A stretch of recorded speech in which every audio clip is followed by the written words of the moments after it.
Our Wednesday night Bible study recently read Genesis 34. I want to read that for us today and just make some applications along the way, observations and applications. Part of the reason I do this is one of the commentators that I read, who was writing on Genesis 34, speculated that no preacher has probably ever chosen this as a text to preach from.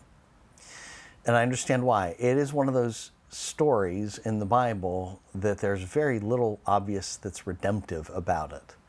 It's one of those stories in the Bible that you just want to take a shower after you've read. It's one of those stories in the Bible that you probably don't want to read to young children.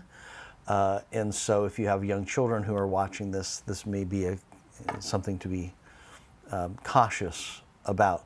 But it's kind of interesting. The Bible does not paint its heroes with falsehood. The Bible does not make her heroes, the heroes of the people of Israel, look better than they actually are. What do you think as you hear this? Leah's daughter Dinah, whom Dinah bore to Jacob, went out to see some of the young women in the area. A little backstory. Leah is the husband of Jacob. Jacob was supposed to marry her sister Rachel, and he worked 7 years for her, but their dad tricked Jacob into marrying Leah first, who he really didn't love. And then after marrying Leah, he said, okay, then you can marry my younger daughter now that you've married my older daughter. And it's trouble. If you ever think that the Bible justifies polygamy, it doesn't. It just shows what a mess polygamy is. But Leah is always in competition with her pretty sister, Rachel.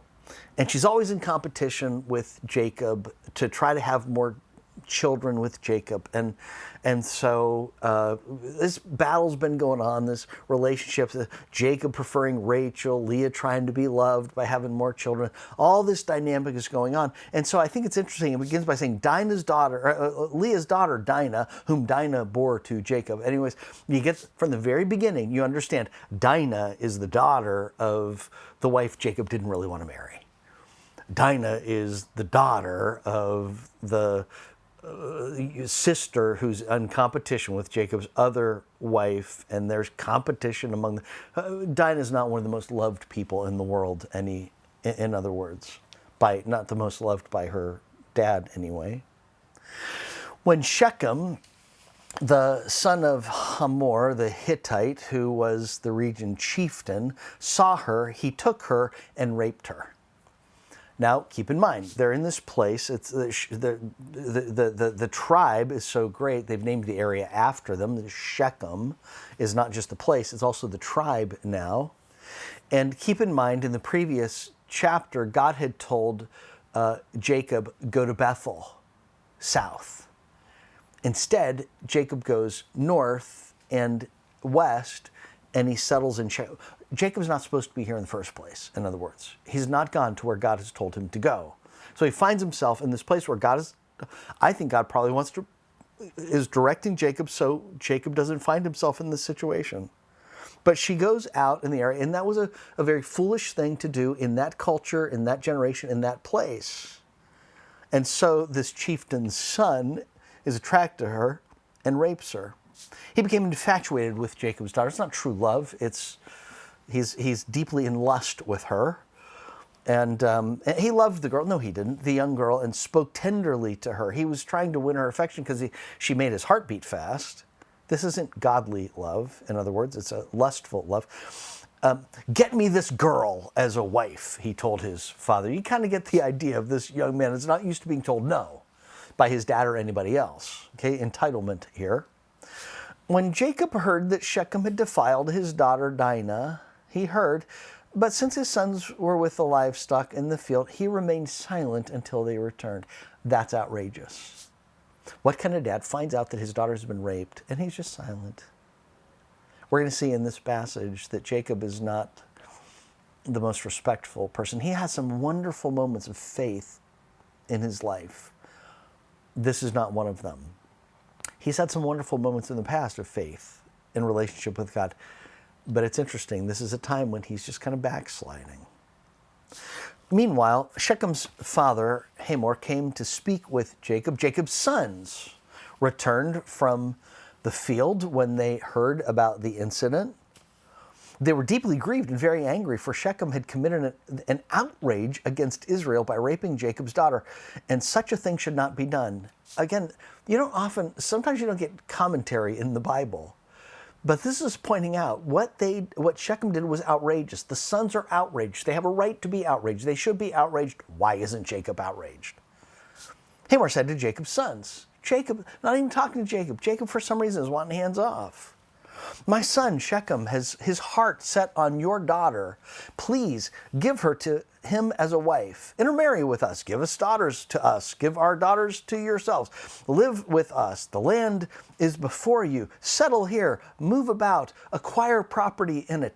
Now the people of God, Jacob's people, God has told them to be distinct. Don't intermarry with other tribes, because the Messiah will come from them.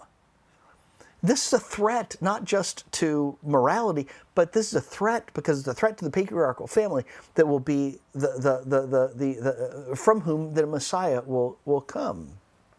You kind of get the idea that Satan here is really on the move.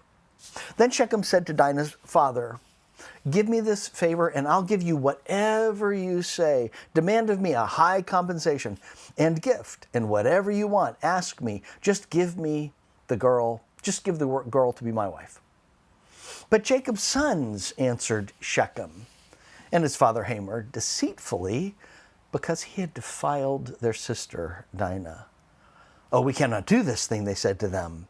Giving our sister to an uncircumcised man is a disgrace to us. They couldn't care a rip about their relationship with God and about the covenant, these sons of Jacob at this point. But they know about it, and now they're going to use it to their advantage to scheme, to manipulate. We will agree with you only on this condition: if all your males are circumcised as we are, then we will give you our daughters and take your daughters to be for ourselves, live with us and become one people. But if you will not listen to us and be circumcised, then we will take our daughter and go.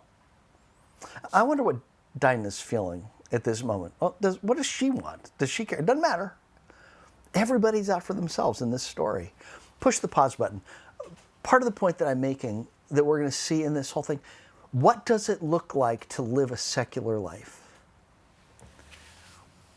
One of the questions this chapter answers is, what does it look like when you don't live conscious of God every day?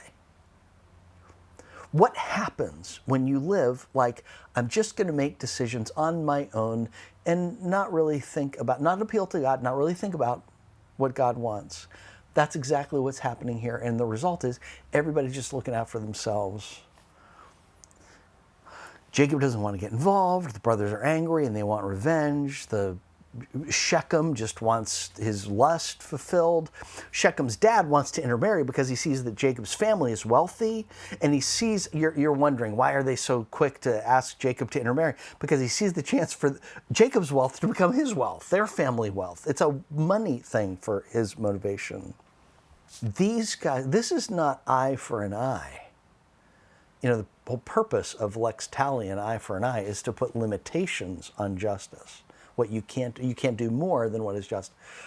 These guys have just taken an atomic weapon to somebody who, did a bad thing. I don't know what, they began a war, but holy cow, they're just wiping out everybody. And we see in this chapter why Jacob's sons, another reason why Jacob's sons don't respect him. He shows favoritism. These are sons that are not born to his favored wife, Rachel. They've been treated like second-hand citizens from the beginning. And they don't respect him because he doesn't stand up for his daughter when their sister when she gets raped. read through that story again, or don't. But and again, one of the things that impresses me is God's never mentioned. God's never sought.